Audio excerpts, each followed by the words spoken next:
Lalabas na naman kami ulit. Yung dalaga namin. Lalabas Naburyong na naman kami sa bahay. Lalabas na naman kami ulit kasi nauulit tong isa. Nasusuko na siya. Hi! Can you say hi, Yan Yan? Yan Yan? Can you say hi? Yan mga Zay. Bilok na. May araw ngayon, oh. Alas 2 ng hapon. Alas 2:44. May araw pa. Maganda siya ngayon mga Zay kasi hindi na siya masyadong malamig. Nasa 5 degrees. So, punta kami dun banda mga Zay. Igagala namin yung baby namin. Hindi na siya masyadong malamig. Kaya hindi tinanggalan lang namin yung cover. Pero dinala pa rin namin kasi baka mag-snow ulit. O baka biglang lalamig. So, dyan kami banda maglaline mga Zay. Dyan kami papunta. Magkukuha kami ng mga libreng pagkain. May mga free food dito. Ay, mahangin. Malamig pa rin yung hangin. Malamig siya pag hindi tayo na tamaan ng araw. Yun. Mo lang. Naundriyan na. Init na Igo na tayo sa vitamin D. Yes. Hello, everyone. Ang sarap ng init. Yung alam mo yung siya, na hindi sobrang lamig, hindi din siya sobrang init. Yung katamtaman lang, warm weather. Ito yung pinaka the best na weather na gusto ko. Kasi para ka lang naka-aircon sa loob ng bahay. Ganun. Pero nakikita ka pa rin ng araw. So na siya? Nag-open na to? Nagtunaw-tunaw. Hala, kumpleto na yung bahay ba? May parking na din Ito mga din, nung nakaraan, pag-transfer namin dyan, pa yan siya? Tawag nito, ginagawa pa lang. Mga 2 taon. Mga 2 years or, mga 2 years. Ang ganda niyo mga dyan. Pero mahal. Mahal siya, hindi namin afford. Sosyalan kasi na bahay siya. Pero yung bahay nila dito mga dyan, parang lang. Parang Lego. Parang Lego. Assemble lang. Ina-assemble lang. Sana ganito na, tuloy-tuloy na yung weather na matunaw na talaga yung snow. Napakahirap kasi mga Zay pag patunaw na yung snow, lalo na pag daanan siya kasi magiging ice, madulas, sobrang dulas yung daanan, yung daan. Pag mayroong pang ice, tapos nag-melt siya kasi titigas yan siya. Sobrang dulas. Kaya maraming na-aksidente pag patunaw na yung snow. Pag-uwi nga ng anak ko ngayon, sabi niya sa akin na nadulas siya kasi yung shortcut, hindi kasi siya nililinis or binubulldoze. Kaya pag-uwi niya, doon siya nag-shortcut, madulas kasi hindi nilalagyan ng mga bato-bato. Yan. Nilalagyan siya, kaya madumi na siya kasi nilalagyan siya ng mga garaba, batugal? Parang buhangin. Or mga buhangin, na mga bato-bato. So, hindi na siya masyadong madulas kasi yun yung bato yung naging spike na magiging rough siya. Pero pag wala kasi mga bato, mga Zay, sobrang delikado. Pwede ka talagang madulas. Kaya natatakot akong lalabas ako. Tapos ako lang mag-isa. Ako yung magtutulak sa stroller ni Driana. Kasi baka madulas ako nung nakaraan mga Zay. Nadulas ako dun sa sa tapat ng Alipa, yung grocery na malapit sa amin. Kasi nga, siya, nag-ice yung daan. Hindi naman yung masyadong ice, di ba galit? Pero medyo lang siya, maraming snow. Pero madulas pa rin siya. So, kailangan talaga mag-ingat mga dyan. Sa atin dyan, sa Pinas, problema is yung putek. Lalo na pag nasa probinsya ka, yung daanan yung hindi simento, di ba? Pag uulan, putik yung problema natin mga Zay. Dito naman, snow yung problema. Pero para sa akin, mas okay na lang din yung snow kaysa putik, di ba? Kasi yung putik, didikit siya sa mga sapatos mo. At ang hirap niyang, tanggalin. Labhan mo pa yung kailangan mo pang labhan. Kung snow, pag natunaw, wala na. Yung snow pag natunaw, para lang siyang nabasa. Nabasa ka lang, ganun. Hindi nga masyado nababasa pag malamig siya kahit ano natabunan ng snow yung mga sapatos. Puno pa ng snow yung ano. Ay, hala ka. Hindi pa pwede. Yung linis. Pero mga snow yan siya. Basta. Kasi nagtutunaw na yung snow. Ayan. So pag ganito mga Zay, delikado pag dyan ka dadaan. Dito banda, ito. Ayan, madulas to. So dapat dito ka lang sa gilid. Lamig pa yata dyan sa park kasi hindi pa tunaw yung snow. Kailangan na maintenance. Doon tayo daan pag uwi. Kabila. Oh. Pinapil na yung ano. Ito, guys. Kasi parang namumula yung pisnit niya. Kahit nasa loob ng bahay, pula naman yung pisngi. Pero sobrang tahimik niya. Ayan, nag-enjoy lang siya sa labas. Nagiging ayos. Ayan. Kasi malawak siya. Pag late ka mga Zay, doon sila naglalaro ng mga... Yung ilalim lang yung may tubig.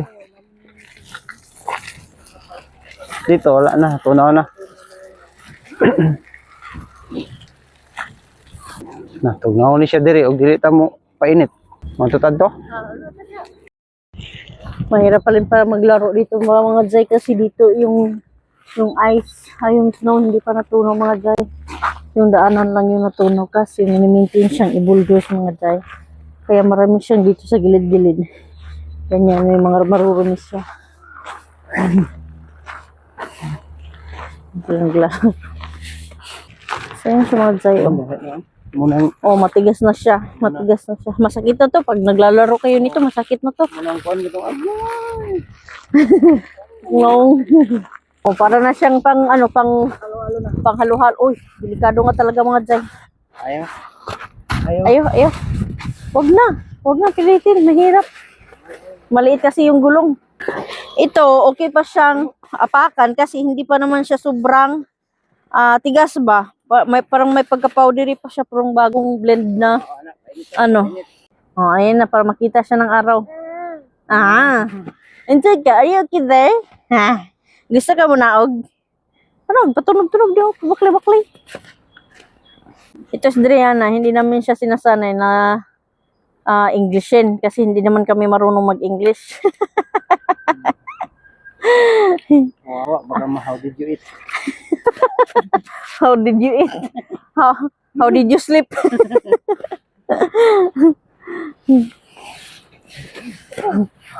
Driana! Ay! Ali! Agpas! So, kinakausap namin siya talaga, Bisaya. Pero yung sisi niya minsan, nag-English yan. Halika! Insa ano? Halika! Di ka ba, Clay? Yehey!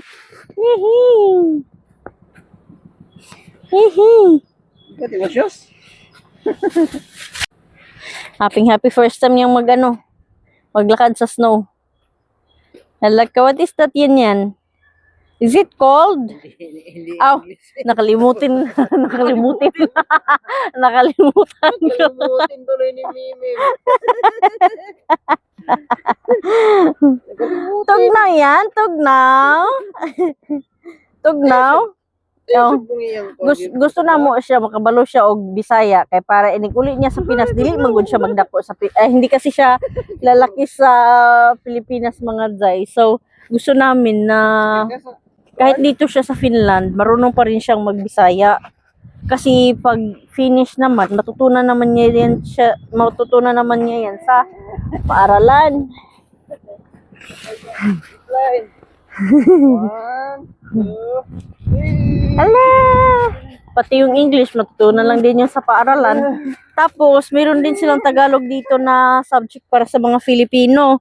So, pag mag-aaral na siya, pwede naman siyang enroll sa Filipino language. Kagaya ng anak ko mga Zay, yung panganay namin, pagdating niya dito, nahihirapan din siya mag-Tagalog. Pagdating niya ng Pilipinas, nung nag-appearance sila, daw siya makipag-communicate sa mga tao sa Manila.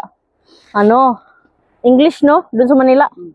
Nag-i-English siya kasi nahihirapan siya mag-Tagalog. Pero ngayon, na nandito siya sa Finland, mas na-practice yung Tagalog niya dahil sa subject nila na Tagalog din, once a week. Hindi ngayon, may English, may Tagalog barok na siya. Oh, may Tagalog barok na siya mga Zay. Pero proud na proud siya pag nakakapagsalita siya ng Tagalog. Mas proud pa siya pag ano, kaysa finish. Sising. What is that? Oh, ano yan? Oh, unsa man na? Unsa man jud? Unsa man jud? Unsa man jud? Ha? Kasi ganitong horse eh. Horsey. Ah, dira sakay dia. Sige.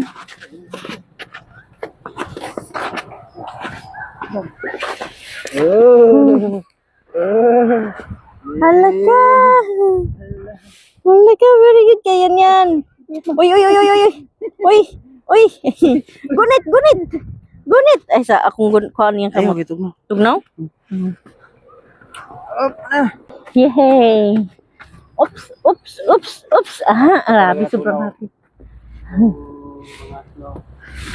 Halaka. Ay, shush. May lamig pa pero bearable naman. Hindi na siya masyadong malamig. Dati hindi kami pwedeng magkamay lang. Kasi masakit, sobrang sakit. Dapat naka-gloves. Yung parang, alam mo yung pagbibili ka ng yelo sa tindahan, tapos hahawakan mo yung buong yelo, ganun siya kasakit. Tapos hahawakan mo siya na matagal sa kamay mo, ganun siya kasakit mga dry. Tapos, dahil sa lamig, sobrang dry ng weather nila. Yung balat mo, sobrang dry. Shush. Yes. If you're happy and you know it, clap your hands. Clap. Ay, humahangin. Shush. Grabe siya, sobrang happy niya. Oh, untol dyan. Sama na. Sana diha. Ha? Ay, sis. Driana. Halika. Hala. No. Sige, let's go na. Nalipong ko. Sumbuyong ko. Na, uli na mi dayo. Op. Yehey. Op. Ay, pagtiyan. Ayaw pa niya umuwi. Hello. Adriana. Hoy, muli na taday. Tugnaw. Nag-shortcut ay dumaan kami sa ibang mga daanan. Ito yung delikado kasi ano na siya, yung parang may pagka-grayish na siya ba? Ha? Ice na siya talaga. Ito yung delikado. Pwede kang maano dito. Pwede kang tumba dito kasi madulas na. Ay, naku. So, kahit meron siyang mga jay, makikita nyo, marami siyang buhangin. Kaso lang, tawag nito, natambunan na ba? Kasi nagtunaw siya, pumunta na din siya sa ilalim. Yung mga bato-bato. Ito, delikado. Yung dalawa kasi siya, meron naman siyang stroller. Parang, ako kasi hindi ako makabalance masyado. Kadalasan talaga dito, ina-advise pag winter na maglagay ka talaga ng spike sa sapatos mo. Or merong mga sapatos na may mga metal spike sa sole ba. Doon. Kasi pag mga ganito na siya, pag patunaw na, mahirap na yan siya mga jay. Matigas na yung snow. May possibility na ma-slide ka. Delikado. Ay, salamat. Nawala na yung kasi dito mga jay, nabubuldo siya. Nalilinis siya palagi. Kaya, mabilis siyang matunaw. Nawala yung snow. Pauwi na kami sa bahay. Hindi pa rin natulog yung isa. Parang patulog na siya. Tulog na among laagan. Uli na, may tulog naman. So that's it for today mga jay. See you next time. Huwag niyong kalimutang i-follow ang ating channel, Dagaluna Family in Finland, Dagaluna Family TikTok, Dagaluna Family in Facebook. Have a nice day.